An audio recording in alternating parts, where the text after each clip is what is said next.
Hey everybody, welcome back. My name is Abby. I'm with Fitness is Medicine. Today we're going to do another great strength training workout you can do in your home. Very minimal equipment, small space, and easy to follow directions. Come into these workouts warmed up and ready to move.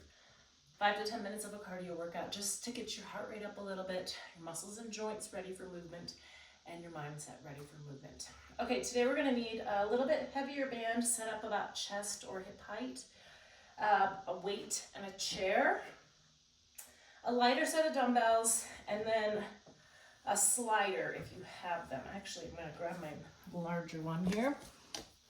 A furniture slider. If you don't have a furniture slider, you can do it without. I'll show you. No problem. That is all you're going to need. All right, let's get started. We're going to start with our band here. I've got it set up. We're going to do bow and arrow motions. So I want you to stand facing the source of the band. We're going to pull back with one arm like this, like you're drawing a bow, and then we're going to alternate. And I know you would never do that with a bow and arrow, but that's what this movement is. You're driving your elbow towards the back of the room, keeping your shoulders down, away from your ears. Thinking about squeezing that shoulder blade towards your spine as you pull that bow. You're just stepping back, keeping that core nice and tight. Control that band both directions. Keep breathing. And rest. Okay, good. Okay, next we're going to do sit to stands. And if you need your hands to do sit to stands, don't hold on to a weight. But if you are able to do sit to stands without your hands, try hanging onto a weight. You can use a kettlebell, you can use a dumbbell, you can use a medicine ball. I mean, you could use a jug of water. Lots of things you can use. Just stand up nice and slowly. When you go to sit back down, control that movement. Try not to plop. 3. Also, right here, think about squeezing your glutes. They help you. They help the leg muscles all work in coordination. And sometimes they don't work very well, so you have to think about using those glutes.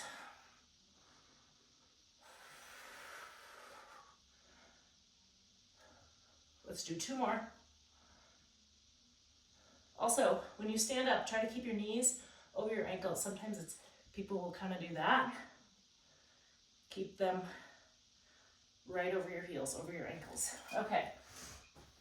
I'm gonna move my weight out of the way. And move my chair out of the way.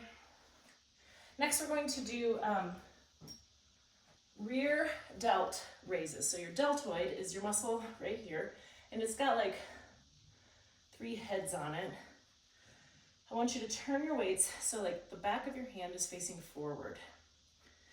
You're gonna lift out to the side like this. Now, I'm not going up super high, just kind of below the height of my shoulder here. 5, 6, it's not a huge movement, but working those rear delts is important for shoulder health. And 10, good. Generally, they don't get worked quite as much as the rest of your deltoid. You know, lifting things in forward is probably the most common in your daily life. Sometimes you're lifting something out to the side, but mostly forward. All right, next we're going to do standing hip half circles. So if you've got that furniture slider, go ahead and grab it. Otherwise, you could use, if you're on a hardwood floor, you could use a towel, or there's lots of different ways you can do this. If you don't even have something like that, you can do the motion without putting your foot down. So standing forward, I want you to do a circle around to the half, getting some hip stabilizing, hip range of motion here. Stand tall. This hip stands tall. If you find yourself kind of sagging into it, really focus on keeping it nice and tall. If you need to hang on to something for this, that's okay. I'd rather have you hang on so that you can perform the exercise rather than kind of wobbling all over.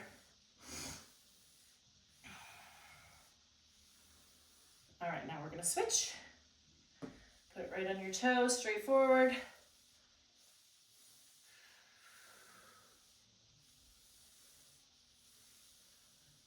Work on your posture during exercises like this, so you don't have to stare down at your foot.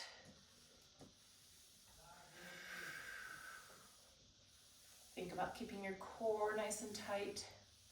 The side that's standing is probably getting more sore than the one that's moving, but this is a good range of motion, and then that standing hip is getting some good stabilizing, strengthening.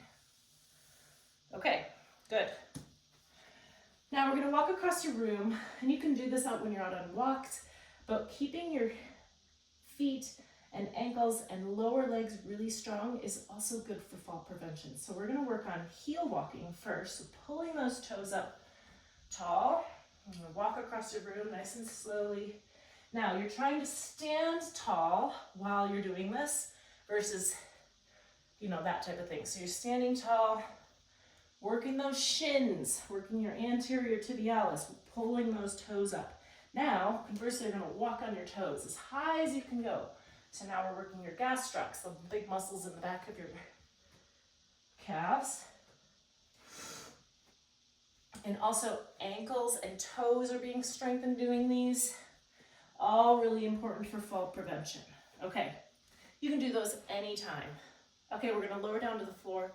For the last one, we're gonna do a plank on your elbows. Now, if you're not able to do this on the floor, if it's just too hard, you can do it with your elbows up on a chair or a coffee table or on the edge of your bed. That makes it a little bit easier, it changes the angle. So either way, you want your shoulders right over your elbows, hips flat, and then keeping your head in line, your neck in line with the rest of your spine. So you don't want to be looking up or, looking down, whatever. You want to just kind of stare down at your hands. Keep breathing. Doing good. We've got about 10 seconds left. Keep breathing. Keep those hips flat. Just holding. Breathe. 3, 2, 1, and rest. All right, great. Now, if you can't hold it for 30 seconds, that's okay. Try for 15, and then 15 the next time. And then work on that. If you're doing these things on your own, maybe by the end of the month, you can get up to 30 seconds, something like that. All right, go through them all 1 or 2 more times. Add a little cardio in between, keep that heart rate going, and then follow with a good cool down and stretch. If you have any questions or need any modifications, please feel free to leave it in the comments below or private message me. Okay, have a great workout. We'll see you next time. Thanks, everybody.